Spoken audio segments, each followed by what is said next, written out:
जय श्री कृष्ण चैतन्य प्रभु नित्यानंद श्री अद्वैत गदाधर शिवासदि गौर भक्तवृंद।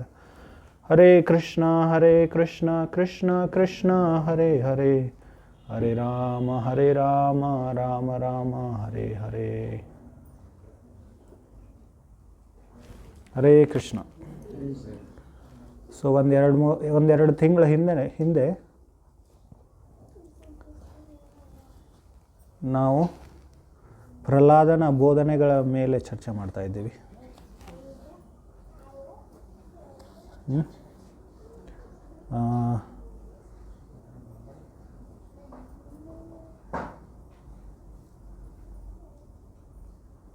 Who will translate?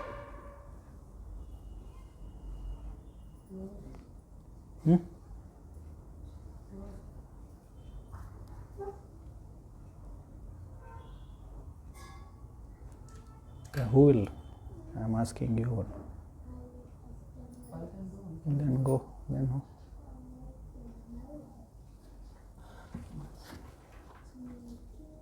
Hindi आजमा तो हाथ रोका रोका तो सही पूछो.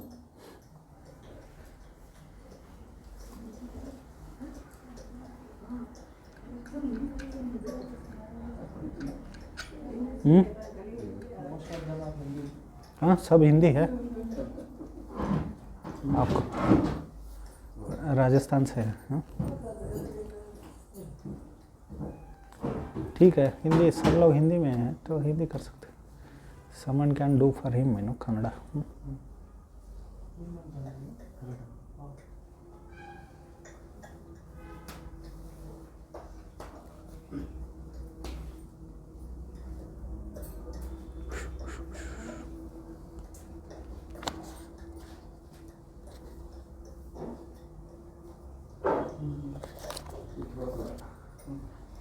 हाँ,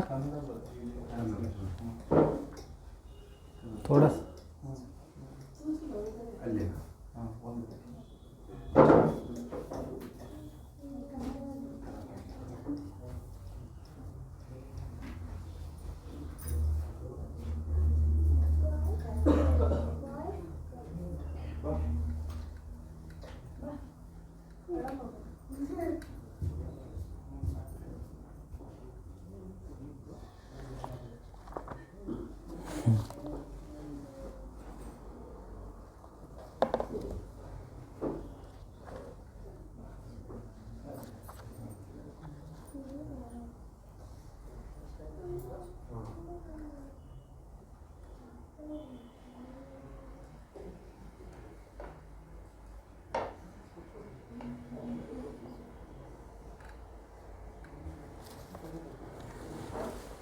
हरे कृष्ण.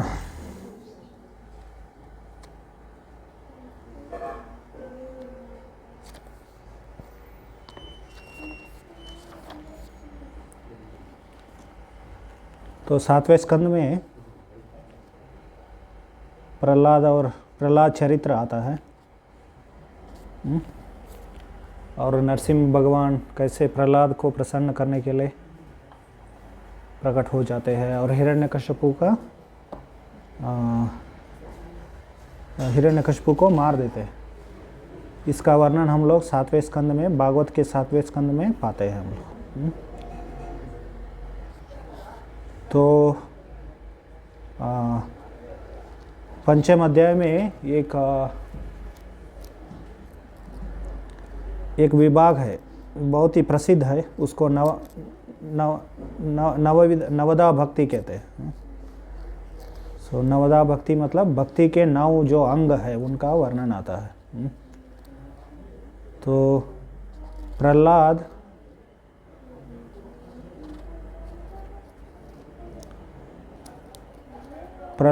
जब अपने गुरुकुल में पढ़ रहे थे, षंड और अमर्क के गुरुकुल में. This sound is disturbing actually.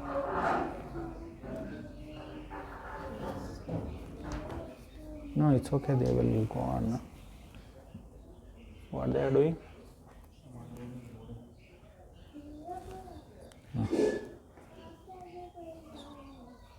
तो प्रहलाद जब गुरुकुल में पढ़ रहा था एक बार जब घर में आए, गुरुकुल में पढ़ना मतलब कैसे होता है? ब्रह्मचारी गुरुकुले वासान दांतो गुरुहितम आचरण दासवा नीचो गुरु सुदृढ़ सौहृदः।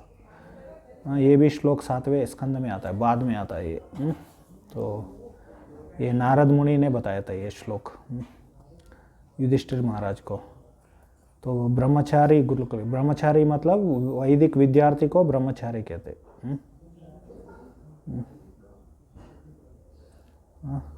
वो ब्रह्मचारी क्या करता है? गुरुकुल में वास करता है। ब्रह्मचारी गुरुकुले वासान। ब्रह्मचारी मतलब ऐसे ही नहीं सिर्फ विवाह किए बिना नहीं रहना। तो अभी बैचलर्स होते हैं ना, बैचलर्स, तो सिर्फ ऐसे बैचलर रहना ही क्या है? ब्रह्मचारी नहीं है। हम ब्रह्मचारी मतलब गुरु के आश्रम में रहना चाहिए। ब्रह्मचारी गुरुकुले वासन आचरण धासवा नीच। ब्रह्मचारी गुरुकुल में रह के वो क्या करता है? अपने इंद्रियों को निग्रह करता है और बहुत ही दास भावना से गुरु की सेवा करता है। तो बहुत ही, और मित्रता की भाव होता है। मित्रता की भाव मतलब वो कुछ गुरु से कुछ छिपाता नहीं है वो। तो ऐसे। और दांतो गुरु हितान। दांत मतलब इंद्रियों को निग्रह करना, और गुरु हितान, जो भी करता है वो गुरु के हित के लिए करता है। इसका अर्थ है वो जो भी वो भिक्षा में लेकर आता है सब कुछ वो ला के गुरु को दे देता है। तो आधुनिक शब्द में बोलेंगे तो उसका कोई बैंक अकाउंट नहीं होता। ऐसे। तो ये ब्रह्मचारी छोटे बालक को ये सब सिखाया जाता है। तो प्रभुपाद जी बार बार कहा करते थे 5 साल से। कब से शुरू होता है ये शिक्षण? 5 साल से शुरू होता है ऐसे। तो प्रहलाद भी गुरुकुल में पढ़ रहा था। हालांकि वो असुर कुल में जन्म लिया था उसने। उसका पिताजी हिरण्यकशिपु असुर थे। असुर कुल में वो जन्म लिया था। तो उनका ही अलग सा गुरुकुल था। उनके जो शुक्राचार्य गुरु थे, शुक्राचार्य के जो पुत्र षंड और अमर को वो लोग सिखाते थे उनको, ये बच्चों को। तो कभी कभी जब गुरु घर में आता था प्रहलाद, तो उसके पिताजी हिरण्यकशिपु उनको पूछते थे क्या सीख लिया, ऐसे माता पिता पूछते हैं ना। तो क्या सीख लिया आपने करके। यहाँ पर भी बैठ सकते हैं।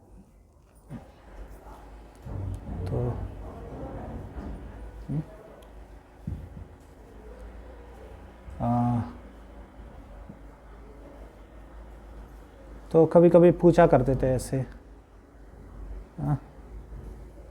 तो एक बार ऐसे उन्होंने पूछा था, तो फिर प्रहलाद ने उनको क्या किया, उनको शिक्षा दिया हिरण्यकशिपु को, तुम्हारे सभी मानसिक तनाव का कारण क्या है? तुम ये असद पारिवारिक जीवन को स्वीकार किया है। तो इसलिए इसको क्या करना चाहिए, ये त्याग करके, पारिवारिक जीवन को त्याग करके तुमको वन में जाना चाहिए। तो ऐसे वो कहते हैं। प्रभुपाद जी उसको अनुवाद करते करते वो क्या करते हैं, वन मतलब यहाँ पर वृंदावन में जाना चाहिए ऐसे कहते हैं। और वहाँ पर हमारा कृष्ण बलराम मंदिर में आश्रय ग्रहण करना चाहिए ऐसे। अनुवाद में ही ऐसे लिख दिया प्रभुपाद जी। मतलब प्रहलाद ही बोल रहे हैं वृंदावन जाओ और कृष्ण बलराम मंदिर में जाओ। उस समय कृष्ण बलराम मंदिर नहीं था। फिर भी ऐसे प्रभुपाद जी ऐसे अनुवाद किया, मतलब आधुनिक ज़माने में अभी के लोगों को प्रचार करने के लिए प्रभुपाद जी ऐसे लिखते। एनीवे वो पहली बार था। दूसरी बार जब प्रहलाद घर में गए तो उनके पिताजी फिर से उनको यही प्रश्न पूछा कि गुरुकुल में आप सबसे सर्वोच्च विषय कौन सा विषय आपने सीखा, ऐसे वो प्रश्न पूछते हैं। तो फिर प्रहलाद ये नवदा भक्ति के बारे में वो वर्णन करते हैं। श्रवणम कीर्तनम विष्णु स्मरणम पाद सेवनम अर्चनम वंदनम दास्यम साक्यम आत्मनिवेदनम इति पुंसार्पिता विष्णुर भक्तिश्चे नवलक्षण क्रियेत भगवत्तद्य तन्मन्येदातितुत्तमम् उत्तमम तन्मन्येदातितुत्तमम्। मन्ने मतलब मैं मानता हूँ, क्या सर्वोच्च, उत्तमम वो सर्वोच्च विषय जो मैं मानता हूँ, जो मैंने सीखा है। क्रियेत भगवत्तद्या, तो ये नवदा भक्ति को भगवान कृष्ण के विष्णु के संबंध में ये सभी नव कार्यों को करना क्या है, यही सर्वोच्च चीज़ है, ऐसे वो कहते हैं। हालांकि उनके गुरुकुल में षंड और अमरक उनको ये नहीं सिखाया, ये नवदा भक्ति के बारे में उनको नहीं सिखाया। वो कैसे असुर बनना चाहिए वो सिखा रहे थे वो, क्योंकि हिरण्यकशिपु बड़ा असुर था। और हम ये बच्चे भी क्या होना चाहिए, सभी असुरों के बच्चे वहाँ पर पढ़ा करते थे।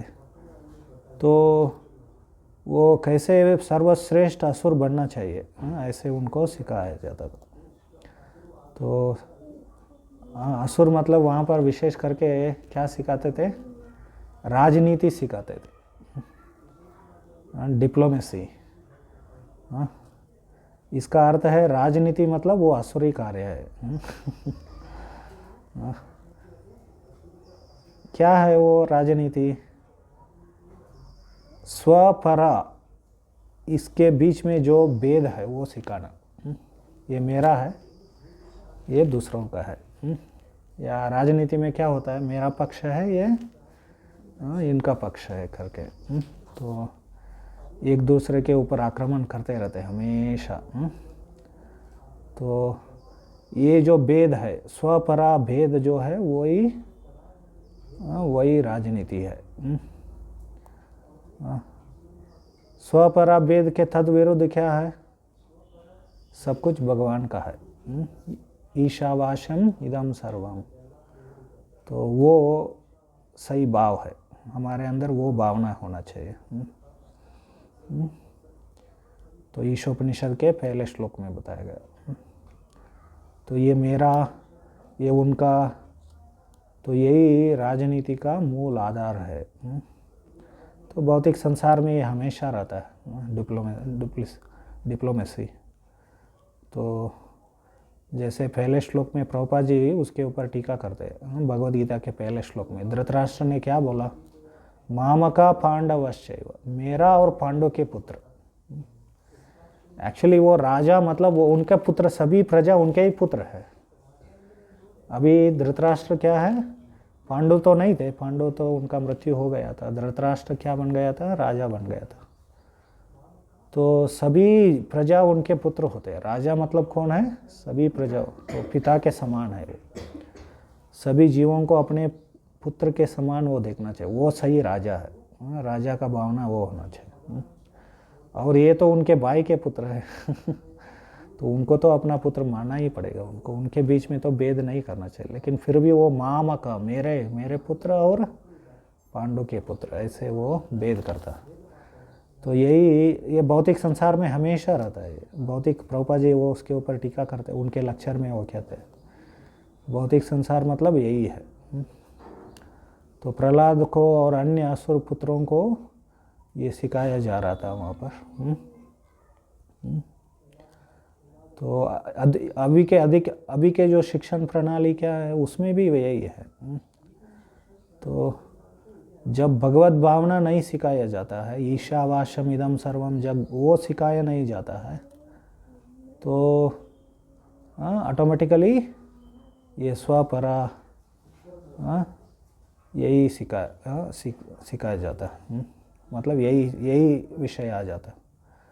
हालांकि वो लोग प्रत्यक्ष रूप से ये ना सीखा हो, लेकिन अप्रत्यक्ष रूप से यही आता है। तो ऐसे उनको सिखा रहे थे। और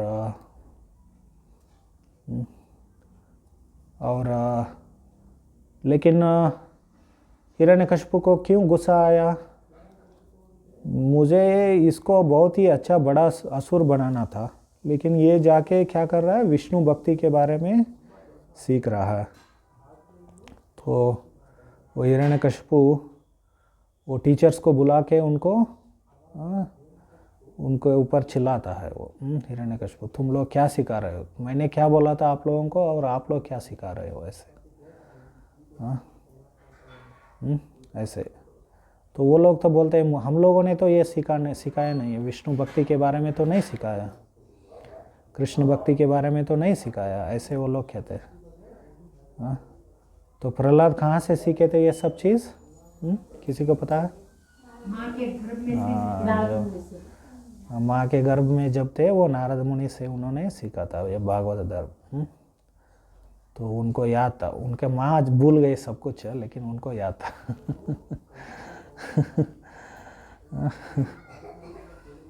तो ऐसे उनको याद रह गया।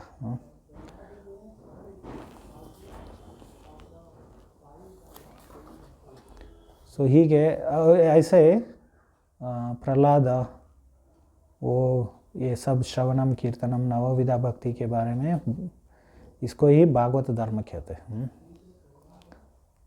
यहाँ पर भी क्रियेत भगवत तद्दा भगवत्यद्दा धन मनेदिता तितुत्तमम, तो ऐसे यहाँ पर बताया गया। तो ये 9 चीज़ है। भक्ति मतलब क्या है? भक्ति करना मतलब क्या करना है? ऐसे प्रश्न उठता है ना। तो क्या करना चाहिए? ये 9 चीज़ करना है। श्रवणम कीर्तनम विष्णु स्मरणम पाद सेवनम अर्चनम वंदनम दास्यम सख्यम आत्मनिवेदम। क्या है ये? श्रवण मतलब क्या करना चाहिए? अभी आप लोग जो कर रहे हैं उसको श्रवण कहते हैं। तो एक हर एक अंग के लिए रूप गोस्वामी ने क्या किया, अपने भक्ति रसामृत सिंधु में हर एक अंग के लिए एक एक उदाहरण दिया उन्होंने। जो एक एक अंग को परिपूर्णता से पालन किए, उनका उदाहरण दिया उन्होंने। श्रवण के बारे में किसी को पता है क्या उदाहरण दिया उन्होंने? रूप गोस्वामी ने प्रहलाद महाराज के बारे में कैसे श्रवण किया प्रहलाद ने, परीक्षित महाराज ने। तो परीक्षित महाराज 7 दिन ये भागवत उन्होंने सुना सुखदेव गोस्वामी से, लेकिन दिन रात वो कभी सोए नहीं, पिए नहीं, खाए नहीं, ऐसे श्रवण किया उन्होंने। तो आजकल ऐसे भागवत सप्ताह होते हैं।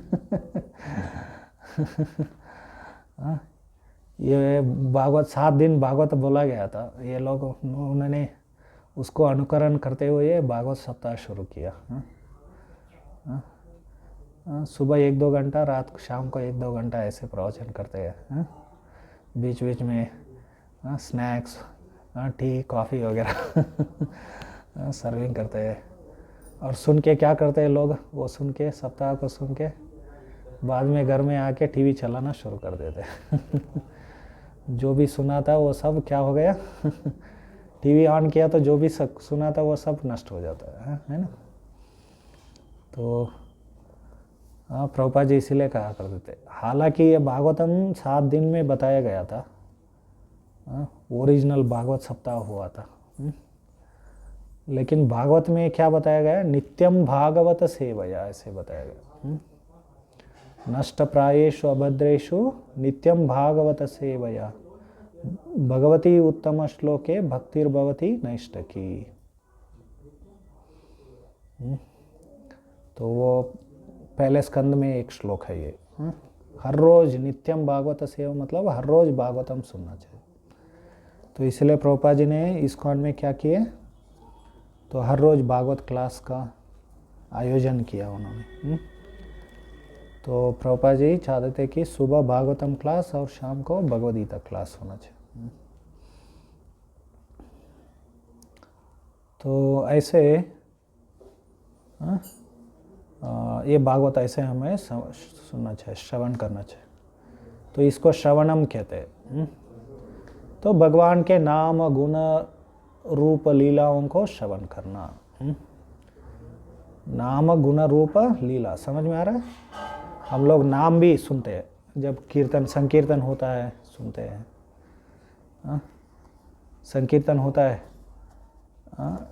यहाँ पर बहुत बार नए नए लोग जब आते हैं, संकीर्तन होता है तो वो कंटिन्यूसली वो बोलते ही रहते हैं। हम लोग क्या करते हैं, संकीर्तन में वो एक लीड सिंगर होता है, तो वो एक बार बोलता है, वो जब वो बोलते हैं तो हमें सुनना चाहिए, वो श्रवण है वो, तो श्रवण करना चाहिए, उसको नाम श्रवण कहते हैं। या हम लोग स्वयं जप करते हैं, जप करते करते हम लोग सुनते हैं उसको। तो जप में महत्वपूर्ण क्या है, कभी मेडिटेशन बोलते हैं ना लोग, बहुत सारा आजकल बहुत मेडिटेशन बहुत प्रचलित है, लोग मेडिटेशन करते हैं। यहाँ पर जो हम लोग भी उसको मंत्र मेडिटेशन कहते हैं। तो यहाँ पर महत्वपूर्ण क्या चीज़ है कि नाम का जो शब्द जो है उसको सुनना चाहिए, श्रवण करना चाहिए। तो हमें भगवान का रूप को या उनकी लीलाओं के बारे में चिंतन करना, वो सब करने की कोई ज़रूरत नहीं जब नाम जप करते हैं, है ना। सिर्फ नाम का जो शब्द है वो सुनना चाहिए, बाद में अपने आप वो सब आ जाएंगे, भगवान का रूप उनकी लीलाएं सब हमारे मन में अपने आप आ जाएंगे।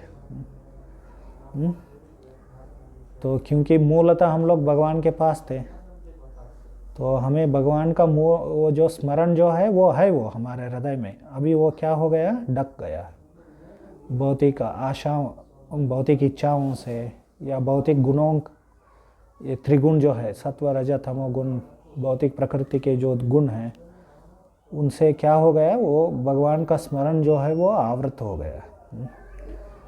तो जब हम लोग नाम का जो शब्द है उसका श्रवण करने के कारण हमारे हृदय शुद्ध हो जाता है, तो अपने आप वो सभी भगवान की लीलाएं प्रकट हो जाते हैं हमारे हृदय में। उनका रूप, भगवान को निरंतर 24 घंटा हम भगवान को हृदय में दर्शन कर सकते हैं।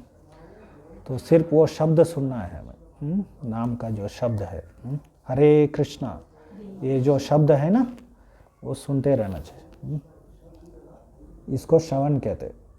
फिर उसके बाद कीर्तनम कहते।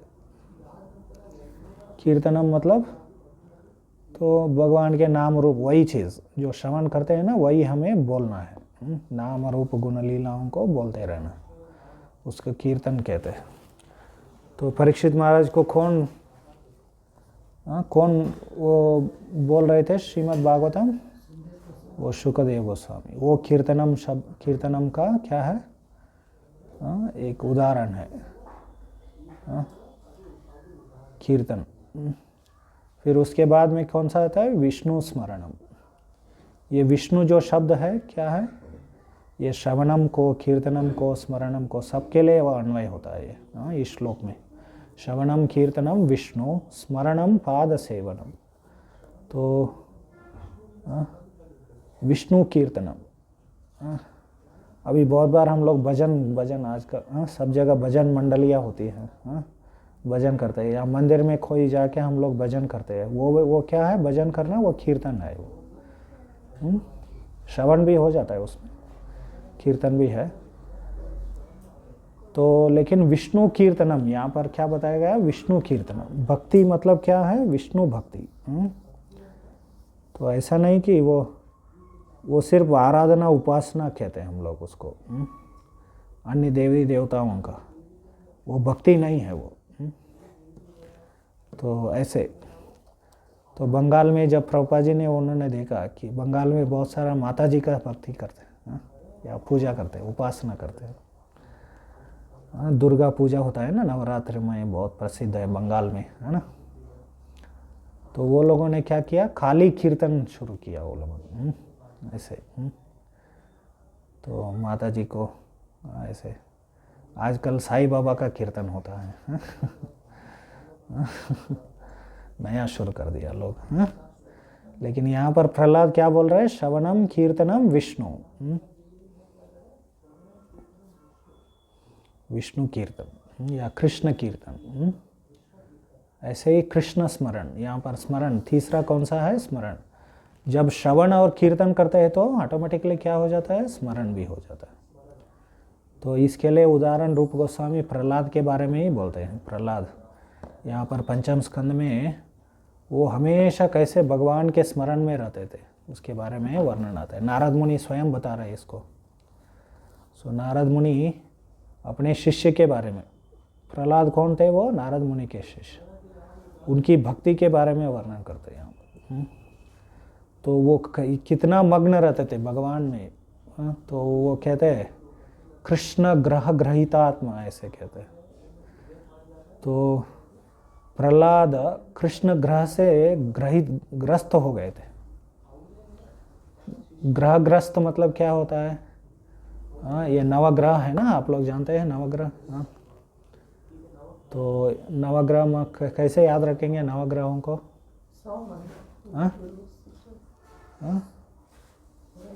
ये 7 जो दिन हैं और उसके बाद राहु और केतु, 9 हो गए ना। 7 दिन है ना। पहले जो संडे कौन सा है? वो सूर्य, सूर्य का दिन है वो। रविवार बोलते हैं ना हम लोग, रविवार बोलते हैं। रवि मतलब कौन है? सूर्य है। सोमवार मतलब कौन है? सोम मतलब कौन है? चंद्रमा, चंद्रमा, मून गॉड, चंद्रमा है। ऐसे मंगल, बुध, बृहस्पति और शुक्र और शनि, ऐसे 7 ग्रह हैं। और दूसरा और 2 है राहु और केतु। तो ऐसे 9 ग्रह है। तो हमारे ऊपर ये ग्रहों का प्रभाव रहता है। हम लोग भौतिक संसार में अपना कार्यकलाप जो भी करते हैं हम लोग ये ग्रहों के प्रभाव के अंतर्गत हम लोग करते हैं। तो ये सब चीज़ ज्योतिष शास्त्र में बहुत विस्तार से वर्णन किया गया।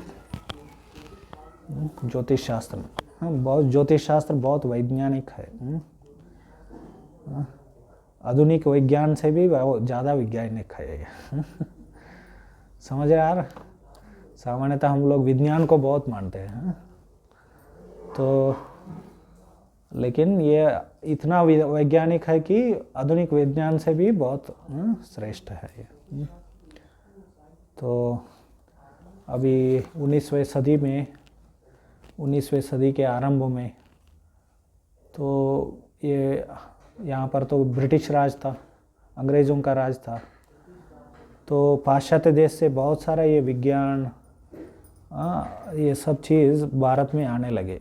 वो लोग अंग्रेज़ शिक्षा प्रणाली को आरंभ किया उन्होंने। उसके द्वारा या बहुत सारे भारतीय लोग जो है बड़े बड़े परिवार से जो बच्चे हैं उनको वो कैम्ब्रिज और ऑक्सफोर्ड, लंदन भेजकर उनको क्या किया? शिक्षा देने लगे। तो क्योंकि वो अंग्रेज़ों ने इनको क्या सिखा दिया? पाश्चात्य देश में जो शिक्षा है वो श्रेष्ठ है करके। तो ये लोग जाके वहाँ पर सीखना शुरू किया, तो उससे प्रभावित होने लगे। और ये ज्योतिष शास्त्र में भी क्या किया गया? पाश्चात्य एस्ट्रोनॉमी जो है उसको खगोल शास्त्र जो है वो क्या किया? उसको मिक्स करने लगे भारत में। तो सरस्वती ठाकुर, हमारे जो सरस्वती ठाकुर जो है प्रभुपाद जी के गुरु थे, वो भी बहुत प्रकांड ज्योतिषी थे। वो सिर्फ जब वो 17 साल के जब थे वो उन्होंने ज्योतिष में सर्वश्रेष्ठ जो ग्रंथ है उनको सिद्धांत शास्त्र कहते हैं। सूर्य सिद्धांत और सिद्धांत शिरोमणि करके जो ग्रंथ है उनको उन्होंने जब 17 साल के थे वो संस्कृत भाषा से बांग्ला भाषा में अनुवाद करके उसके ऊपर टीका लिख के उसको पब्लिश किया उन्होंने, उसको प्रकाशित किया उन्होंने। सिर्फ जब 17 साल के थे वो 11-12 साल से शुरू किया उन्होंने अनुवाद करना उसको। उनको 3-4 साल लगे उनको। आप कल्पना कर सकते हैं 11 साल का बच्चा संस्कृत भाषा से बांग्ला भाषा में या कोई नेटिव भाषा में, हिंदी में या राजस्थानी में, मारवाड़ी भाषा में ऐसे अनुवाद कर रहे हो ऐसे। तो 11 साल का लड़का। तो उन्होंने, तो जब उन्होंने देखा कि ये लोग पाश्चात्य खगोल शास्त्र को इसमें मिश्रण कर रहे, भ्रमित होकर, तो उसको बहुत खंडन किया उन्होंने। तो भारत में एक बहुत प्रसिद्ध खगोल शास्त्रज्ञ थे, वो बनारस हिंदू यूनिवर्सिटी में BHU में वो संस्कृत और खगोल शास्त्र का जो डिपार्टमेंट था, ज्योतिष का जो डिपार्टमेंट था, उसका हेड थे वो बापूदेव शास्त्री करके। तो पूरा भारत भर में उनका नाम था और उनके अनुयायियों को बहुत प्रसिद्ध ज्योतिषी माना जाता था। तो सरस्वती ठाकुर एक उनके अनुयायी को वाद विवाद में हरा देते और वह वाद डिबेट के बीच में ही मलमूत्र त्याग देता है वो। इतना डर गया ऐसे। तो सरस्वती ठाकुर आप देखिए उनका यहाँ पर चित्र है हमारे। तो एनीवे, मैं कहने का अर्थ क्या है कि ये बहुत ही तार्किक और बहुत ही वैज्ञानिक है, पाश्चात्य विज्ञान से भी बहुत श्रेष्ठ है।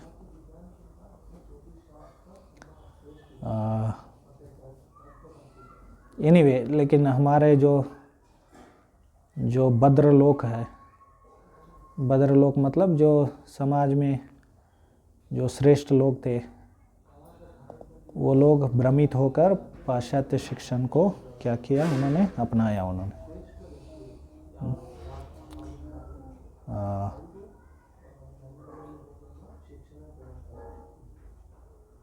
तो यहाँ पर एनीवे प्रहलाद श्रवणम कीर्तनम विष्णु स्मरणम, कीर्तन श्रवण कीर्तन करना और उससे क्या हो जाता है हमारे अंदर, स्मरण अपने आप आ जाएगा, स्मरण। और प्रहलाद इसके लिए उदाहरण है। एनीवे, मैं वो बोल रहा, मैं क्या बोल रहा था, ग्रहों के बारे में बोल रहा था, ग्रहग्रस्त। तो नारद मुनि प्रहलाद के बारे में क्या बोल रहे हैं कि ये नवग्रहों से ग्रस्त नहीं है, या नवग्रहों में जो भी कोई भी ग्रह से इसके ऊपर प्रभाव नहीं है प्रहलाद के ऊपर, क्योंकि प्रहलाद पहले से ही आरंभ से ही जन्म से ही वो मुक्त जीव था, शुद्ध भक्त थे भगवान। तो जो मुक्त जीव होते हैं, शुद्ध भक्त होते हैं, उनके ऊपर कोई ग्रह का प्रभाव नहीं रहता। लेकिन इसके ऊपर कोई एक और ग्रह का, ये 9 ग्रह को छोड़कर एक और ग्रह का क्या प्रभाव था, क्या कौन सा ग्रह है वो, कृष्ण ग्रह कहते हैं, ये 10वां ग्रह है। वैसे 10वां ग्रह नहीं होता है, मतलब वो इतना कृष्ण भावना भावित थे, कृष्णमय हो गए थे, तो वो इसलिए नारद मुनि कहते हैं कि ये कृष्ण ग्रह से ग्रस्त थे ऐसे। तो हमें भी सबको क्या होना है, कृष्ण ग्रह ग्रहितात्मा होना है, कृष्ण ग्रह से हमें ग्रस्त होना चाहिए। और जब हम लोग कृष्ण ग्रह से ग्रस्त हो जाते हैं तो अन्य कोई ग्रह का हमारे ऊपर प्रभाव नहीं रहेगा। तो हमेशा वो भगवान के चिंतन में मग्न रहते थे। तो उनके प्रहलाद के गुणों के बारे में बहुत वर्णन किया गया, कभी हम लोग उसके ऊपर चर्चा करेंगे अभी आने वाले समय में। तो फिर चौथा क्या है, पाद सेवनम। पाद सेवनम मतलब भगवान की चरण की सेवा करना। तो सामान्यतः जो विग्रह का सेवा करते हैं, भगवान का जब विग्रह रहता है तो बहुत सारे दिन भर भगवान को भोग चढ़ाना होता है, भगवान को विश्रांति देना होता है, भगवान को सुबह उठाना होता है, ऐसे बहुत सारे सेवाएं होते हैं। तो रात को जब भगवान को सुलाते हैं तो हम लोग क्या करते हैं, उनका चरण दबाते, तो उसको पाद सेवनम कहते हैं। वो एक उदाहरण है। इसके लिए उदाहरण रूप गोस्वामी कौन से भक्त है जो पाद सेवन करते हैं हमेशा निरंतर, लक्ष्मी देवी। लक्ष्मी देवी क्या है, तो पाद सेवन में रहते हैं। तो फिर उसके बाद इसका एक दूसरा अर्थ भी है पाद सेवन का, हमारे चरणों को भगवान की सेवा में लगाना। वो कैसे होता है? हमारे चरण, हम लोग अपने चरण को मंदिर में जाना, या हम लोग धाम में जाके परिक्रमा करते हैं, तो ऐसे हमारे चरणों को हम लोग क्या कर रहे हैं? भगवान के पास। पहले ज़माने में मंदिर जब भी जाते थे ऐसे कार में नहीं जाते थे, कार में या गाड़ी में नहीं जाते थे, चल के जाते थे। ऐसे नियम था, आप लोगों को पता है ना। तो उसका अर्थ क्या है? चल के जाना। या कभी कभी भगवान का मंदिर, वो आपने तिरुपति गए होंगे आप लोग, तो भगवान क्या है, ऊपर पर्वत के ऊपर रहते हैं। ऐसे बहुत जगह है ना भारत में कि भगवान पर्वत के ऊपर है करके, उनका मंदिर भी पर्वत के ऊपर रहता। तो भक्त लोग वहाँ कैसे जाते हैं? चढ़ के जाते हैं, सीढ़ियों को चढ़ के जाते हैं। कितने लोग गए तिरुपति चढ़ के?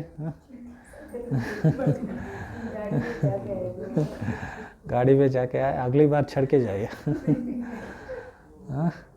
अभी एज हो गया है लेकिन फिर भी प्रयास करना चाहिए। अभी नहीं करेंगे तो कभी नहीं होगा, है ना।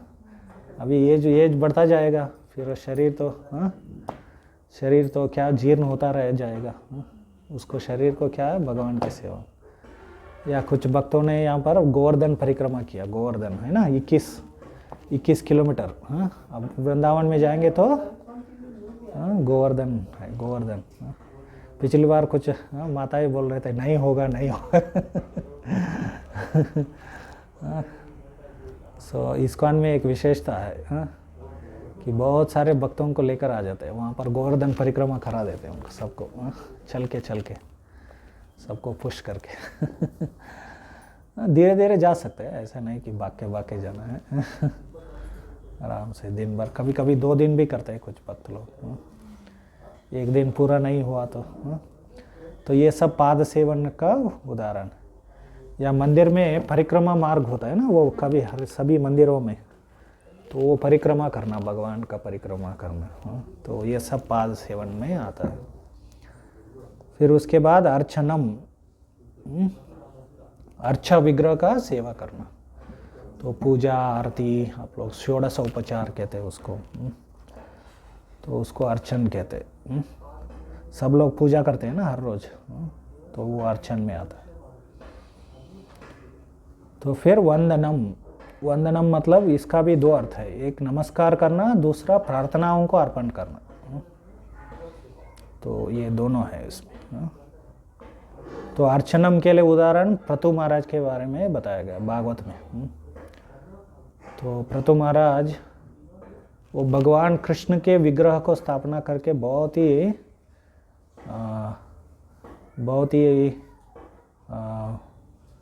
ही अच्छी तरीके से उन्होंने क्या किया था? अर्चना किया था। इसलिए उनको, प्रतु महाराज को ये उदाहरण बताया गया। फिर वंदनम, नमस्कार करना, नमस्कार करना या प्रार्थनाएं को अर्पण करना। इसके लिए अक्रूर के बारे में बताया गया। अक्रूर, 10वें स्कंद में अक्रूर का प्रार्थनाएं बताया गया। तो अक्रूर कौन थे? वो अक्रूर कौन थे? कृष्ण बलराम के चाचा थे वो, मथुरा में थे। तो वृंदावन में वो बहुत ही भक्त लोग उनको कोसते हैं, उनको शाप देते हैं। क्यों? किसी को पता है? भगवान को वृंदावन से उन्होंने मथुरा लेकर गए थे, इसलिए उनका नाम, नया नाम दिया उन्होंने। ब्रजवासियों ने, वृंदावन के वासियों ने क्या नाम दिया? अक्रूर को क्रूर करके बताया। आप क्रूर हो क्योंकि हमारे कृष्ण को आप लेके जा रहे हो ऐसे। तो ऐसे अक्रूर को क्रूर बताया उन्होंने। तो अर्चनम, वंदनम हो गया। फिर दास्यम,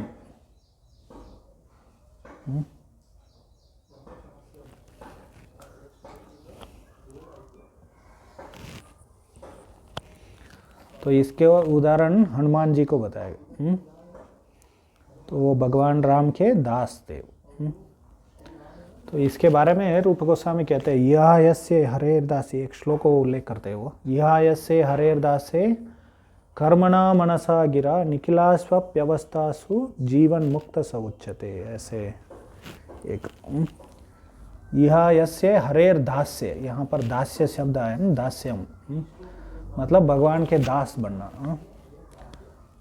तो यहाँ पर वो क्या करते हैं रूप गोस्वामी, यह यस्य हरेर दास से कर्मणा मनसा गिरा, हमारे कार्यों से, हमारे मन से, हमारे वाणी से पूरा भगवान की सेवा करना, उसको दास से कहते हैं। तो ऐसे व्यक्ति पूरी तरह से ऐसे भगवान की सेवा में लग जाता है, काया वाचा मनसा, तो उसको जीवन मुक्त कहते हैं। इस संसार में रह के भी वो क्या है, मुक्त पुरुष है, दास्य। सत्यम आत्मनिवेदनम, और 8वां कौन सा है, सत्य।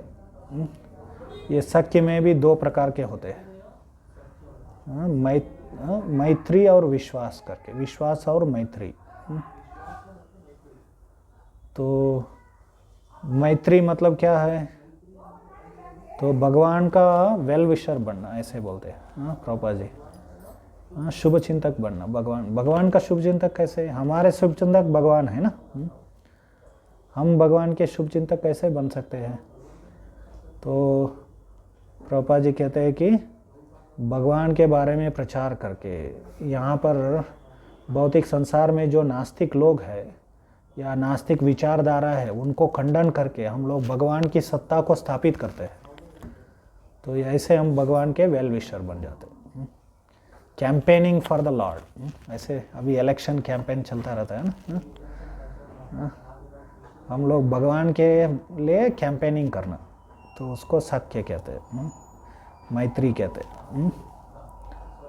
और विश्वास क्या है, भगवान हमें रक्षा करेंगे, ऐसे विश्वास होना। इसके लिए उदाहरण रूप गोस्वामी क्या कहते हैं, ये सत्यम के लिए अर्जुन क्या है, क्योंकि भगवान का मित्र थे वो, भक्तोसिमी सका चेति रहस्यम ये तदुद्दम, अर्जुन का उदाहरण दिया गया। लेकिन उसमें जो विश्वास जो है, उसके लिए द्रौपदी का उदाहरण दिया। द्रौपदी कहते हैं महाभारत में, प्रतिज्ञा तव गोविंदा न मे भक्त प्रणश्यति इति संस्मृत्य प्राणान संधारयाम्यहम्, ऐसे। तो द्रौपदी कहती है कि भगवान आपने प्रतिज्ञा की है, मेरे भक्तों का कभी नाश नहीं होगा। उस प्रतिज्ञा को, आपने जो वादा किया है, उसको याद करके मैं क्या कर रही हूँ, अपने शरीर को बना के रख रही हूँ, या मेरे मतलब मेरे प्राण रख रही हूँ, ऐसे वो कहती है।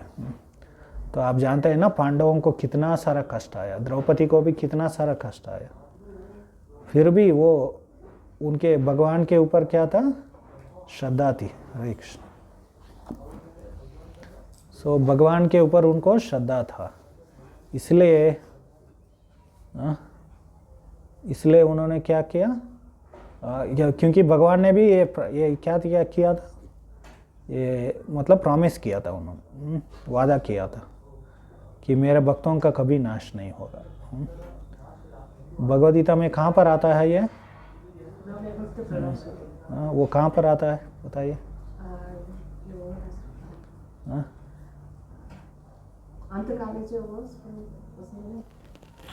अंतकाले च, वो 8वां अध्याय है,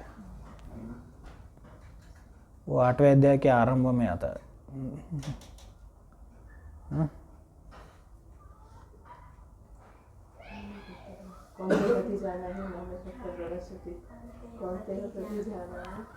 वो भी आधा हो गया ना श्लोक। आपको याद नहीं है, याद करना चाहिए। ये 9वें अध्याय का 30वां श्लोक है। कौन सा है, क्षिप्रम भवति धर्मात्मा शाश्वत शांति निगच्छति खौंते ही प्रचिजाने ही नमे भक्त प्रणश्यति। तो भगवान तो वहाँ पर आचार्य कहते हैं कि जोर जोर से बोल रहे थे, जोर से अपने छाती को मारते मारते बोल रहे थे अपने छाती के ऊपर हाथ रख के कि हे अर्जुन, तुम ये क्या करो, ये डिक्लेयर करो, ये घोषणा करो कि मेरे भक्तों का कभी विनाश नहीं होगा, ऐसे करके। उसके ऊपर बहुत सारा चर्चा होती है। क्यों भगवान खौंते या प्रतिजाने, अर्जुन को प्रतिज्ञा करने के लिए क्यों बोला उन्होंने? वो स्वयं प्रतिज्ञा नहीं किया उन्होंने, एक्चुअली उनका ही प्रतिज्ञा है वो, लेकिन फिर भी वो अर्जुन को बोलते हैं आप प्रतिज्ञा करो कि मेरे भक्त का कभी नाश नहीं होगा करके। कभी कभी भगवान अपना प्रतिज्ञा छोड़ अपना प्रतिज्ञा तोड़ देते, लेकिन भक्तों का प्रतिज्ञा कभी नहीं तोड़ने के लिए देते।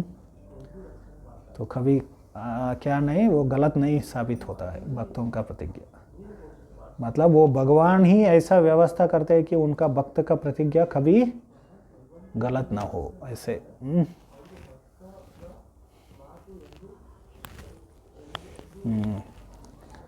तो जैसे हिरण्यकशिपु, प्रहलाद के बारे में भी वर्णन किया गया,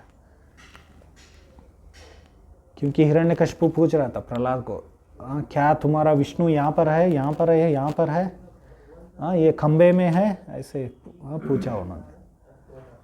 तो क्योंकि प्रहलाद ने बताया कि वो खंबे में भी भगवान है, इसलिए भगवान वहाँ पर प्रकट हो गए। क्योंकि प्रहलाद का वो वचन था ना, है ना, कि वहाँ पर है भगवान करके, तो उसको सही करने के लिए, वैसे भगवान तो सब जगह रहते हैं, फिर भी वहाँ पर इस रूप में भगवान प्रकट हो गए बोलते ऐसे। तो एनीवे बहुत सारा उसके ऊपर टीकाएं हैं, व्याख्यान है। तो ऐसे भगवान के ऊपर विश्वास होना चाहिए। जैसे द्रौपदी और पांडव थे कि उनको बहुत सारे कष्ट आए, तकलीफ आए, फिर भी वो उन्होंने भगवान का भक्ति नहीं छोड़ा उन्होंने। तो युद्ध हो गया, हम लोग पहले स्कंद में देखते हैं, कुरुक्षेत्र का युद्ध हो गया। फिर युधिष्ठिर क्या करते हैं, अर्जुन को भेजते हैं द्वारका। अभी आगे क्या करना है, सेवा, आगे का सेवा क्या है, ऐसे पूछ कर आ जाओ। अभी कुरुक्षेत्र का युद्ध हो गया, वो राजा बन गए युधिष्ठिर, फिर आगे क्या सेवा करना है, क्योंकि कुरुक्षेत्र भी किसका मिशन था, वो भगवान कृष्ण का ही मिशन था। क्योंकि सभी असुरों को वहाँ पर लेकर आके उनको मारना था, ख़त्म कर देना था उनको, एक ही जगह पर सबको इकट्ठा करके ख़त्म कर देना था भगवान कृष्ण को। तो फिर हम लोग पहले स्कंद में देखते हैं अर्जुन कहाँ जाते हैं, द्वारका जाते हैं, लेकिन भगवान क्या है, अपने धाम चले जाते हैं उस समय। फिर अर्जुन उससे पहले ही वो देखते हैं, वो सब बहुत सारे ऐसे अलग अलग शकुन दिख रहे थे कि अच्छे ऐसे चिन्ह दिखाई दे रहे थे कि अच्छा ये बहुत बुरा समय था ऐसे, क्योंकि भगवान चले गए अपने धाम। तो तब अर्जुन आता है, बहुत ही दुखी रहता है, क्योंकि भगवान से बहुत विरह होता रहता है। तो ही ऐसे हम लोग देखते हैं कि हमेशा वो सेवा में रहे, पांडव भगवान कृष्ण की सेवा में रहे वो। तो सब कुछ जो भी करते थे वो, जैसे उन्होंने राजसूय यज्ञ किया, राजसूय यज्ञ किया। क्यों राजसूय यज्ञ किया उन्होंने? क्योंकि भगवान कृष्ण को गुणगान करना चाहते, वो सर्वोच्च व्यक्ति है करके। क्योंकि राजसूय यज्ञ में क्या होता है, उस उपस्थित सभा में सर्वोन्नत व्यक्ति को अग्र पूजा किया जाता है। सर्वश्रेष्ठ व्यक्ति को क्या किया जाता है, अग्र पूजा किया जाता है। तो भगवान कृष्ण को उन्होंने क्या किया, अग्र पूजा किया। यही सर्वोन्नत व्यक्ति है, सर्वश्रेष्ठ व्यक्ति है करके। तो शिशुपाल वगैरह उसको क्या कर रहे थे, विरोध कर रहे थे। हाँ? वो शिशुपाल बहुत सारा निंदा कर रहा था भगवान का। तो भगवान ने क्या किया, उसको दूसरे लोग भी मारना चाहते थे, भीम, नकुल सहदेव, और नकुल सहदेव तो अपना तलवार निकाल दिया था शिशुपाल को। हाँ, लेकिन भगवान ने उनको, क्योंकि वो लोग उनको मार दिया होता तो क्या हो जाता था, यज्ञ भंग हो जाता था। यज्ञ के समय में कोई खून वगैरह गिर गया, हाँ, तो क्या हो जाता है, वो यज्ञ नहीं कर पाते, वो जगह में क्या नहीं होगा, यज्ञ नहीं होगा, पूजा यज्ञ वगैरह नहीं हो सकता है वहाँ पर। तो इसलिए भगवान ने ऐसे उनको मार दिया कि एक बूंद खून भी नहीं गिरा अपने सुदर्शन चक्र से, और उसका सर को वहाँ पर फेंक दिया, दूर।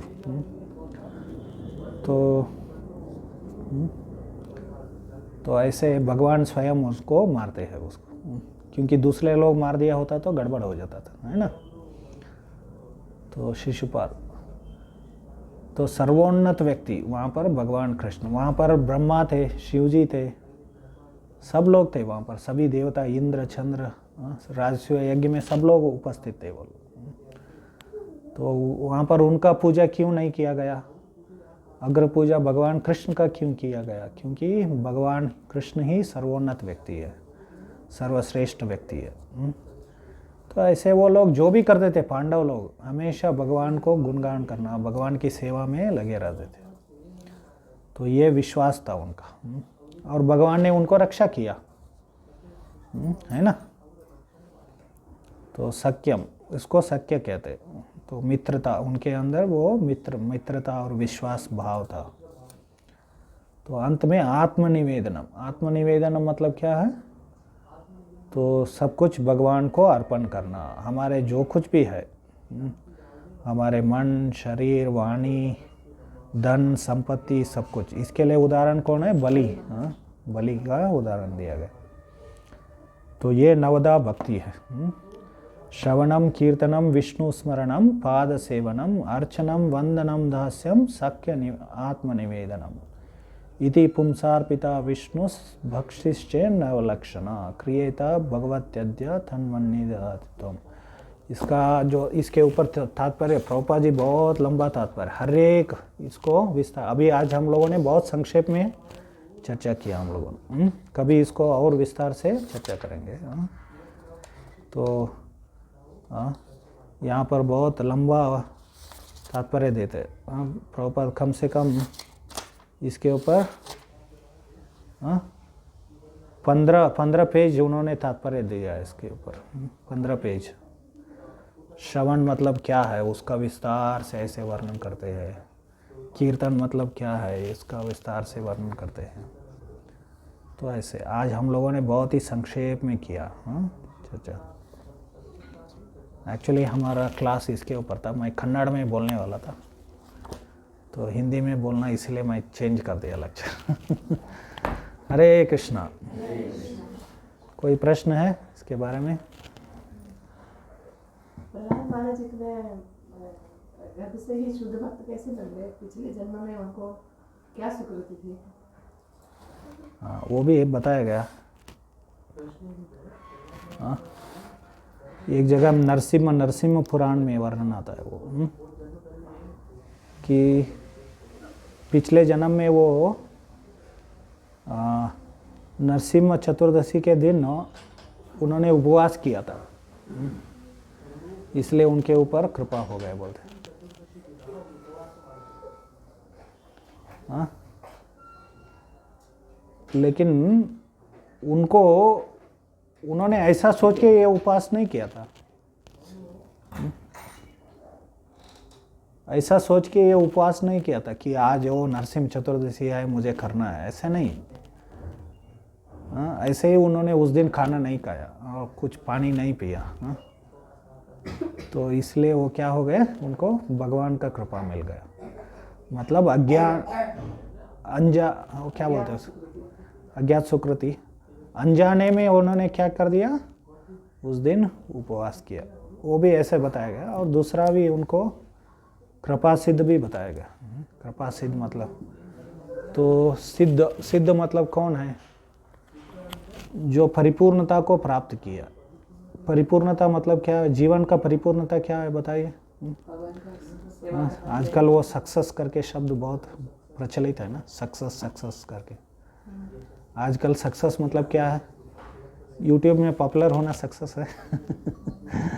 हाँ, बहुत सारे व्यूज़ आ रहे हैं। आपको गूगल पैसा दे रहा है उसके कारण। हाँ, इसको सक्सेस मानते हैं कंटेंट क्रिएटर्स।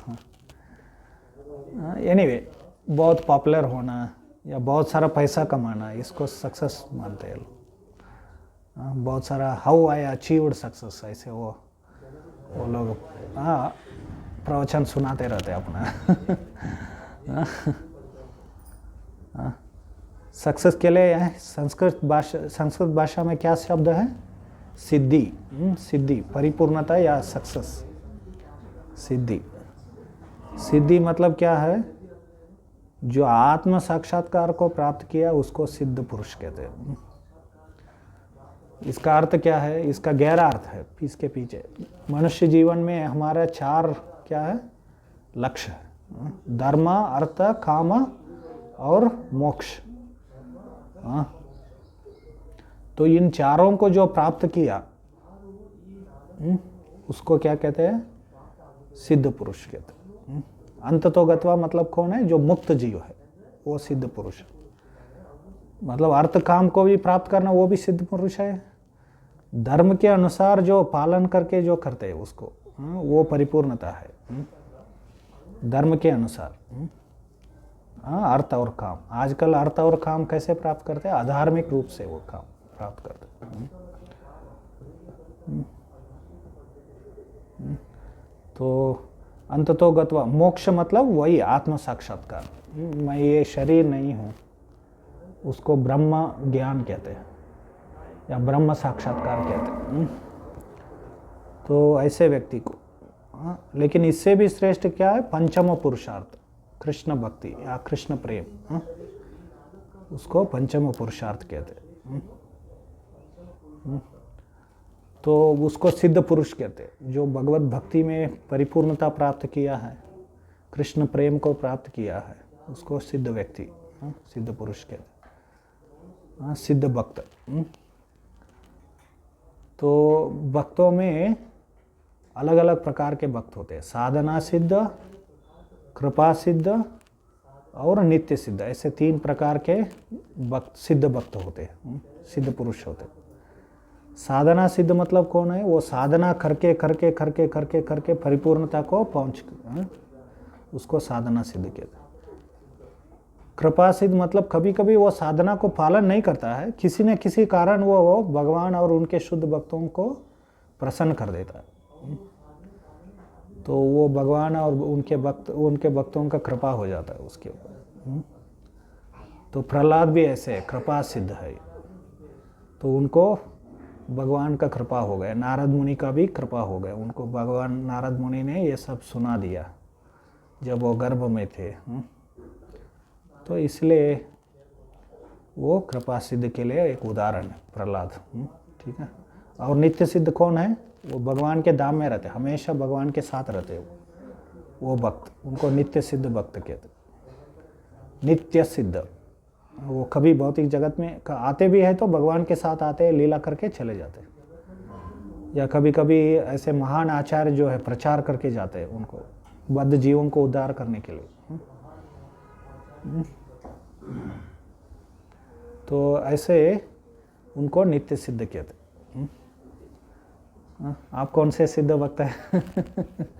अभी हम लोग साधना कर रहे हैं, है ना? ठीक है। प्रभु जी, ध्रुव महाराज को भी ऐसे ही सुकृति थी पिछले जन्म से। ध्रुव महाराज को क्या हो गया? उनके जो पूर्वज थे वो भगवान के शुद्ध भक्त थे।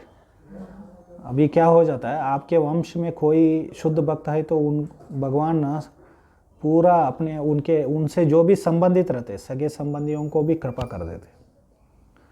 तो क्योंकि उनके पिताजी उत्तानपाद थे और वो सब लोग थे ना, प्रियव्रत, उत्तानपाद और सब, और स्वयंभू मनु एक्चुअली। उनके पिताजी कौन थे? उत्तानपाद के पिताजी स्वयंभू स्वयंभू मनु के पुत्र कौन है? उत्तानपाद महाराज। हाँ, तो क्योंकि स्वयंभू मनु भगवान के शुद्ध भक्त थे, इसलिए तो उनके परिवार में उनके पोता बनकर भी भगवान प्रकट हुए एक्चुअली। स्वयंभू मनु के नहीं, वामन देव नहीं, उनका नाम है अजित या अजित बताया गया, अजित भगवान।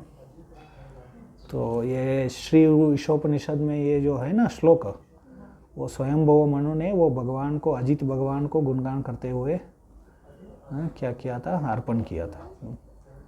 तो ईशोपनिषद वो अष्टम स्कंद में आता है, थोड़ा सा आता है, 1-2 श्लोक में बस। 8वें स्कंद में जब वो उसको मनवंतर अवतार कहते हैं, उसमें आता है नाम वो भगवान का। वो स्वयं वो मनवंतर में वो भगवान का नाम आता है। अजीता, अजीता एक और नाम भी है उनका, अजीता।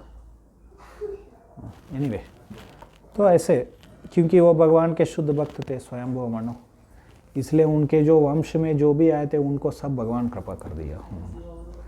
तो क्योंकि ध्रुव महाराज उनका ग्रैंड सन थे ना, तो ऐसे इसलिए ऐसे बताया गया शुद्ध भक्तों के जन्म, घर में जन्म लेना। मातु आप लोग अच्छा भक्ति करेंगे तो आपके जो परिवार वालों को भी भगवान कृपा कर देते, उनको छोड़ते नहीं। ऐसे प्रभु जी भगवान हर युग में अवतार लेते हैं, ये लीला करते कि अलग अलग लीला होती है प्रभु जी, और फिर हमारा भक्त हर युग में प्रकट होते हैं। हाँ, तो हर युग मतलब वो ब्रह्मा जी के एक दिन में होता है वो ऐसे। जैसे नरसिम्हदेव ब्रह्मा जी के एक दिन में आते हैं। ब्रह्मा जी के एक दिन मतलब कितना हुआ? सहस्र युग पर्यंतम महर्यद ब्रह्मणो विदुः, 1000 चतुर्युग। 1000 एक चतुर्युग कितना है? 43,20,000 साल। 43,20,000 ईयर्स इज 1 चतुर्युग। सत्य, त्रेता, द्वापर, कली मिला के ये चारों को मिलाकर कितना हो गया? 43,20,000। उसको 1000 गुणाकार करेंगे तो ब्रह्मा जी का एक दिन हो जाता है, और उनका रात भी उतना ही होता है। मतलब एक बार उनका पूरा 24 घंटे में एक बार भगवान आ जाते हैं, है ना। रात में तो यहाँ पर सृष्टि नहीं रहता, यहाँ पर पूरा पानी पानी, प्रलय जल से सब डूब गया रहता है, कोई जीव नहीं रहते सब। तो तो ब्रह्मा जी का दिन शुरू हो जाता है तो फिर यहाँ पर सृष्टि होते हैं, फिर भगवान प्रकट होना शुरू कर देते हैं। तो सभी जो लीला अवतार जो होते हैं ब्रह्मा जी के एक दिन में एक बार आते हैं, कभी कभी एक आध बार 2-2 बार आते हैं।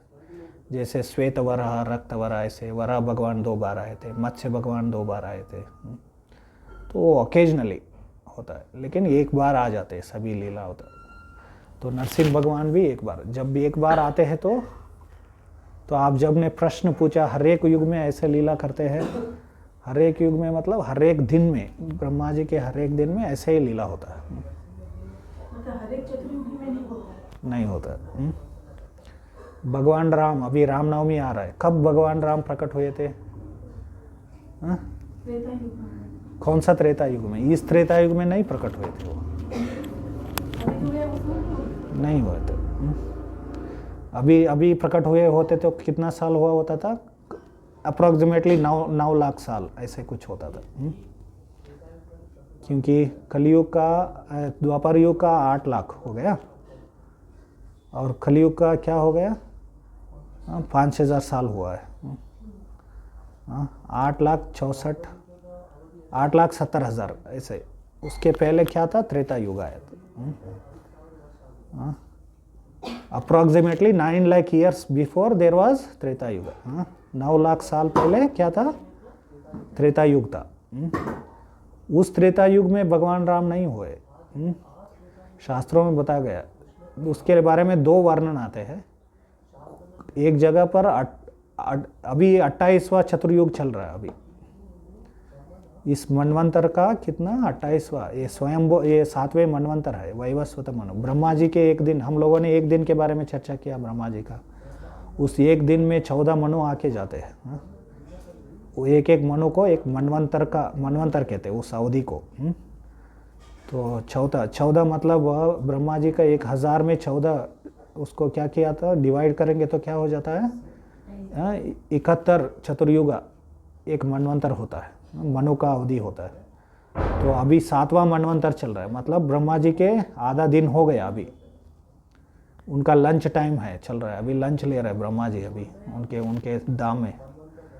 ब्रह्मलोक में क्या कर रहे हैं, लंच ले रहे हैं, अभी उनका लंच टाइम है। 7वां मनवंतर मतलब अभी 7वां मनवंतर में कितना 71 मनवंतर होता है ना, 71 चतुर्युग होता है ना, वो 71 चतुर्युग में कितना चतुर्युग खत्म हो गया, अभी 27 खत्म हो गया, 28वां चल रहा है, 28वां कलियुग चल रहा है अभी।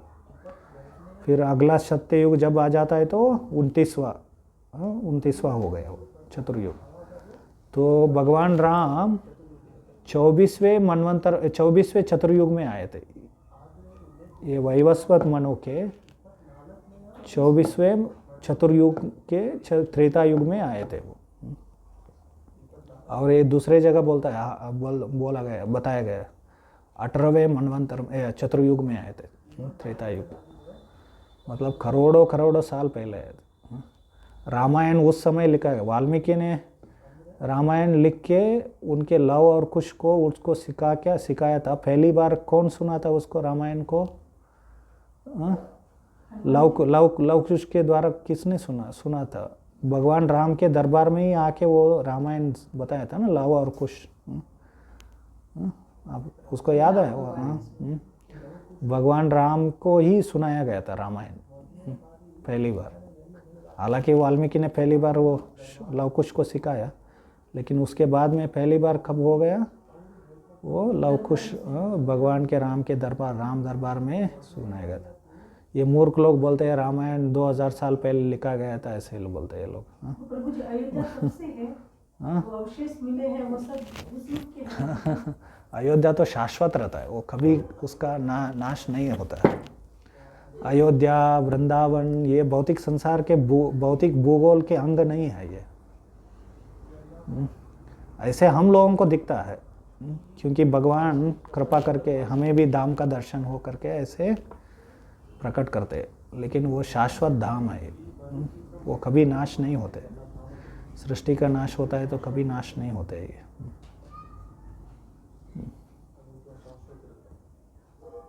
तो ये सब विज्ञान है, बहुत बड़ा विज्ञान है इसके पीछे। तो मूर्ख लोग, हम लोग उनको प्रागिश फिलोसफर्स बोलते हैं, कूपमंडूक बोलते हैं हम लोग। वो लोग सोचते हैं अपना जो विज्ञान जो है वही है, सब कुछ है करके। समझ में आ गया? कूपमंडूक न्याय करके, लौकिक न्याय कहते हैं। और कुछ ये ब्रह्मा जी का एक दिन पूरा होता है तो भगवान एक सांस लेते हैं? नहीं, वो ब्रह्मा जी का जीवन खत्म हो जाने के बाद सांस लेते हैं। हाँ, तो करोड़ों ब्रह्मांड विलय हो जाते हैं, फिर वापस से प्रकट हो जाते हैं। तो वो कितना समय, वो हम लोगों ने अभी 24 घंटा हम लोगों ने चर्चा किया। 2 × 1000 × 43,20,000 वो ब्रह्मा जी का एक दिन। ऐसे 30 दिन क्या हो गए, उसको 30 गुणाकार करेंगे तो 1 महीना हो जाता है। ऐसे उसका 12 गुणाकार करेंगे तो 1 साल हो जाता है, और उसको 100 और गुणाकार करेंगे तो कितना हो जाएगा, ब्रह्मा जी का एक पूरा जीवन हो जाएगा। तब भगवान सांस लेते हैं और सांस छोड़ते हैं, इसलिए उनको महाविष्णु कहते हैं। वो महा है वो। कभी कभी लोग बोलते हैं ना भगवान महान है, कितना महान है लोगों को पता नहीं है। गॉड इज ग्रेट बोलते हैं, कितना ग्रेट है लोगों को पता नहीं है। ये महानता है भगवान का। एक बार सांस लेते हैं तो इतना समय चला जाता है, और ब्रह्मांड निकलते हैं ऐसे अंदर जाते हैं। हम लोग सांस अंदर बाहर करें तो क्या हो जाता है, कोई मस्कीटो अंदर जाके कोई मच्छर अंदर जाके बाहर आ जा लेकिन भगवान, इसलिए भगवान महान है। प्रभु जी का प्रश्न, प्रभु जी जब ब्रह्मा जी की रात्रि हो जाती है तो ब्रह्मा जी फिर से सृष्टि रचते हैं दूसरे दिन वापस, जब उनका दिन हाँ। उदय होता है तो फिर से तो वो ब्रह्मा जी का रात दिन रात में पूरा संसार नाश नहीं होता है पूरा। ये निम्न लोक जो होते हैं ना, पृथ्वी के जो, पृथ्वी से लेकर नीचे के जो लोक होते हैं, स्वर्गलोक तक, स्वर्गलोक तक क्या हो जाता है, सब पानी में हो जाता है। तो स्वर्गलोक मतलब उसके ऊपर कितने हैं, और 5 जो है वो ऐसे ही रहते हैं। यहाँ पर जो शुद्ध भक्त होते हैं या बड़े बड़े योगी होते हैं, आध्यात्मिक जो प्रगतिशील आध्यात्मिकवादी होते हैं, वो लोग ऊंचे लोक में चले जाते फिर, और अन्य जीवों को नाश हो जाता, अन्य जीवों का नाश हो जाता। अन्य जीवों का नाश हो जाता है मतलब क्या हो जाता है, ऐसे ही वो पानी में रहते हैं वो जीव। जीव मतलब आत्माएं रहते हैं, शरीर नहीं रहता है, सुप्त अवस्था में रहते हैं। जैसे एक बच्चा गर्भ में जैसे रहता है ना 9 महीना, ऐसे हम लोग रहते हैं। हाँ, एक रात तक, ब्रह्मा जी की एक रात तक। तो बुत, इसलिए भगवान इसको 8वें अध्याय में भगवद गीता में बताया, बुत्वा बुत्वा प्रलयते, बार बार बार बार बार बार उसको सृष्टि और विनाश हो जाता है ऐसे ब्रह्मा जी के हर एक दिन में।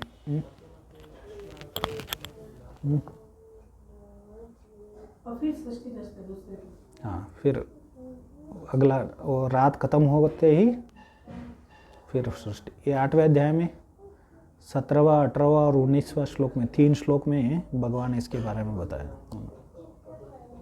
और 9वें अध्याय के आरंभ में भी थोड़ा आता है फिर, वो थोड़ा अलग है, वो ब्रह्मा जी के अंत में जब हो जाता है। तो 2 प्रकार के सृष्टि और विनाश के प्रलय के बारे में बताया। हाँ? तो ब्रह्मा के जीवन के अंत में जो प्रलय होता है उसको टोटल एनिहिलेशन कहते हैं, पूरा कंप्लीट प्रलय है वो। तब सब कुछ भगवान के अंदर चला जाता सभी। फिर हम लोग भगवान के गर्भ में रहते हैं हम लोग। एक पूरा ब्रह्मा जी के एक पूरा जीवन के अवधि तक हम लोग भगवान के शरीर में रहते हैं, महाविष्णु के शरीर में। तो वो गर्भ में निष्क्रिय रहना मतलब जीव को नहीं होगा, जीव के लिए कुछ कार्य चाहिए, बिकॉज वो जीव का सिम्टम है। वो आपको एक रूम में बंद करके रखा है, आप खुश रहेंगे, सुखी रहेंगे, कुछ काम चाहिए आपको, है ना। तो ऐसे निष्क्रिय रहेंगे तो वो बहुत दुख की स्थिति है। हालांकि हम लोग भगवान के शरीर में रहते हैं लेकिन निष्क्रिय रहते हैं, हम लोग सुप्त अवस्था में रहते, तो बहुत ही कष्टदायक है वो। गर्भ के अंदर रहने के समान है वो। तो यही ऐसे ही बोल रहे हैं वो भगवान, बुत्वा बुत्वा, बार बार बार बार ऐसे प्रलय हो जाता है, ऐसे बोलते हैं भौतिक संसार में। सृष्टि होता है, प्रलय होता है, सृष्टि होता है, प्रलय, यही बता रहे। ये बहुत कष्टदायक है। इसके पहले ही दुकालयम अशाश्वतम श्लोक आता है, इससे पहले ही। और आ ब्रह्म भुवना लोक ये पुनरावर्त चलता ही रहता है। तो ऐसे बताया भगवान। तो ये आप भौतिक संसार में रहना अच्छा नहीं है, भगवान के नाम जाना चाहिए सब लोग। हम भगवान के गर्भ में रहेंगे तो हमको कुछ एहसास नहीं होगा, जब जैसे हमको भी पुराना जन्म की कथा कुछ याद नहीं है कि हमारा जन्म क्या हुआ। हाँ, वो अच्छा नहीं याद रखना। हाँ, क्योंकि हम पता नहीं क्या थे, हम चूहे भी थे कभी कभी कोई जीवन में, और कोई बिल्ली आके हमें निगल लिया। अभी आप बिल्ली वो याद है, और बिल्ली को देखेंगे तो क्या होगा अभी, है ना। कभी कभी ऐसा होता है, कुछ लोगों को कुछ चीज़ों से बहुत ज़्यादा डर रहता है। जैसे वो नेपोलियन था, नेपोलियन आप जानते हैं, फ्रांस का एक डिक्टेटर था। आप जानते, पढ़ा होगा ना इतिहास में नेपोलियन के बारे में। उसको फादर ऑफ फ्रांस बोलते, फ्रेंच, फ्रांस का पितामह कहते हैं उसको। जैसे यहाँ पर एम.के. गांधी को पितामह कहते हैं इस देश का। मोहनदास करमचंद गांधी। तो वैसे नेपोलियन को लेकिन नेपोलियन को जब भी बिल्ली को देखता था वो बहुत डर जाता था वो नेपोलियन क्या कर रहा है, पूरा संसार को जीतने की इच्छा से पूरा युद्ध करते करते जा रहा है, लेकिन एक बिल्ली से वो डरता है वो, क्योंकि वो कैसे, वो पिछले जीवन में वो बिल्ली वो निकल लिया था, उसने उसको वो छुआ था, वो निकल लिया। या एक और उदाहरण बताता हूँ मैं। पिछले जीवन में आप पुरुष थे, आपको वो याद है, अभी आप स्त्री के शरीर में है, अभी आप अपने आप को स्त्री से अपने आप को पहचानोगे या पुरुष से पहचानोगे? बहुत मुश्किल हो जाता है ना वो। नहीं, आप समझ रहे हैं मैं क्या बोल रहा हूँ? आप पिछले जीवन में पुरुष थे, वो आपको याद है, अभी आप स्त्री के शरीर में है ना? अपने आप को स्त्री से, इस जीवन के जो स्त्री का शरीर है उससे पहचानेंगे अपने आप को, या तो पिछले जन्म के? दोनों के बीच में क्लैश हो जाता है ना, कंफ्यूज हो जाएंगे ना वो। मतलब वो तकलीफ है कि नहीं, वो कष्ट है ना, वो बहुत ही कष्ट है वो। हाँ, वो जो भी भूल जाते हैं वो भगवान की कृपा है, वो पुण्य जीवी है वो। पापी लोग ही याद रखते हैं पिछले जीवन को। समझ में आ गया? पिछले जीवन को याद रखना वो अच्छा। आजकल लोग बोलते हैं वो पुनर्जन्म नहीं है। क्यों नहीं है? क्योंकि हम लोगों को याद नहीं है, ऐसे बोलते। याद नहीं है वो अच्छा है। याद रखोगे तो बहुत मुश्किल हो जाता था, है ना? आइडेंटिटी क्राइसिस बोलते हैं उसको। आइडेंटिटी मतलब पहचान क्या पहचान है हमारा, तो उसका बहुत जुमेला हो जाता है। इसलिए अच्छा है कि हम लोगों ने भूल गए। क्यों बोलते हैं? क्योंकि मृत्यु और जो जन्म होता है ना, बहुत वो तीव्र, उसका प्रभाव तीव्र होता है बहुत। उसके कारण जो छाप रहते हैं ना पिछले जीवन का, वो भी नष्ट हो जाता है। एक कारण है कि पुण्यवान जीव भगवान उनको कृपा कर देते हैं और भूल जाते हैं, वो एक कारण। लेकिन एक और फेनोमेना वहाँ पर, मटेरियल फेनोमेना जो है, एक व्यवहारिक वहाँ पर एक क्रिया होती है। क्या है कि जन्म और जो मृत्यु बीच में आ जाते हैं ना यहाँ पर। अभी इस जीवन के और पिछले जीवन के बीच में क्या आता है? मृत्यु और जन्म आता है ना? वो दोनों का जो अनुभव जो है बहुत तीव्र रहता है, इंटेंस एक्सपीरियंस। वो क्या कर देते हैं, पिछले जीवन का जो याददाश्त है उसको बुला देते हैं। इंटेंस एक्सपीरियंस है ना? आपको कोई ऐसा अनुभव, तीव्र अनुभव हो गया, तो हम लोग भूल जाते हैं ना।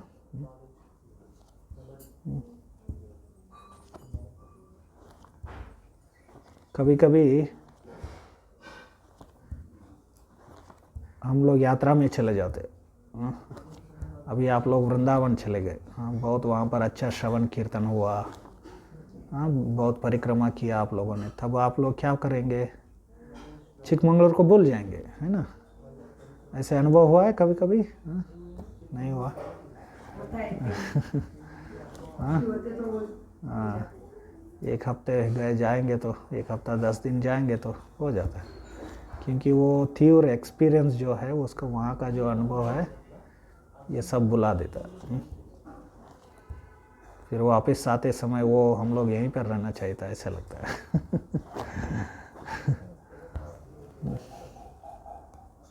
प्रभु जी, कभी कोई व्यक्ति का एक्सीडेंट हो जाता है और वो मृत्यु को प्राप्त हो जाता है, प्रभु जी उस मृत्यु को क्या कहेंगे? वो शायद उसकी वो जो मृत्यु थी या फिर अकस्मात मृत्यु है, वो अच्छा नहीं है उसको, क्योंकि उस समय भगवान को स्मरण करना मुश्किल है। सब तो कर्म के अनुसार ही होता है। हम लोग ऐसे गलतियां किया है हम लोगों ने, तो वो सही मृत्यु नहीं है। वो सही मृत्यु नहीं है मतलब क्या है? वो हम लोगों ने गलती किया, हम लोगों ने पाप किया ऐसा, कि हम लोगों को ऐसा मारा गया कि हमें अब पता भी नहीं चल जाता। तो सही मृत्यु जो नेचुरल डेथ होता है, स्वाभाविक जो मृत्यु होता है उस समय हम लोग भगवान को स्मरण करने के लिए कुछ अवकाश अवसर रहता है। जब एक्सीडेंट हो जाता है वो अवसर ना हम लोग खो देते हैं, हम ना नहीं रहता। क्यों ऐसे हुआ? क्योंकि हम लोगों ने ऐसे गलत कार्य किया हम लोगों ने। समझ में आएगा? तो हार्ट अटैक भी सेम, हार्ट अटैक भी सेम है। या इसलिए प्रभुपाद जी बोलते हैं आधुनिक समाज क्या है, ये मृत्यु की सभ्यता है बोलते, सिविलाइजेशन ऑफ डेथ करके अंग्रेजी में बताया। और वी आर एक्सेलरेटिंग डेथ करके बोलते थे। हमारा प्रगति मतलब क्या है, हम लोग मरने के लिए प्रगति कर रहे हैं बस। ऐसे हार्ट अटैक बहुत सारा ऐसे रोग हम लोग लेकर आए हमारे शरीर में। पहले ज़माने में बहुत प्रकृति के नज़दीक रहते थे जीवन, है ना। अच्छा खाना था, अच्छा वातावरण था, हवा था, पानी था। ऐसे पानी खींच कर हम लोग पानी पीते थे। उसको बिगाड़ के बाद में फिल्टर करके पीते हैं हम है ना। उसको बिगाड़ के हम लोग क्या करते हैं, बिगाड़ते हैं उसको। अभी ये शहरीकरण मतलब क्या हो जाएगा, अर्बनाइजेशन मतलब सभी पानी वेस्ट करना, क्योंकि लोगों को एक ही जगह पर इकट्ठा करके बड़े बड़े इमारत बांधना, वहाँ पर पानी टॉयलेट में फ्लश करके करके करके वो सभी नदी में छोड़ के उसको कहाँ जाएगा, वो नदी में ही जाना चाहिए, नदी में समुद्र में ही जाना चाहिए। तो पूरा वो सब पानी बिगड़ जाएगा। तो ये जो समाज जो है ना, आधुनिक समाज, ये बहुत ही आसुरी है, ये डिमोनिक है। भगवान ने ऐसे भगवद गीता में बताया। क्योंकि ये लोग क्या करते हैं, भगवान भगवद गीता में क्या बताया उन्होंने, क्रियन्ते उग्र कर्माणो क्षयायो जगतो हित। इस जगत के लिए अहित जो होता है ऐसे कार्यों में लगे रहते ये जीव, असुर जीव क्या करते हैं, क्षया मतलब जगत को नाश करने के लिए, और अहित करने वाले जो कार्य है उसमें लगे रहते, ऐसे उग्र कर्म में लगे रहते ये लोग।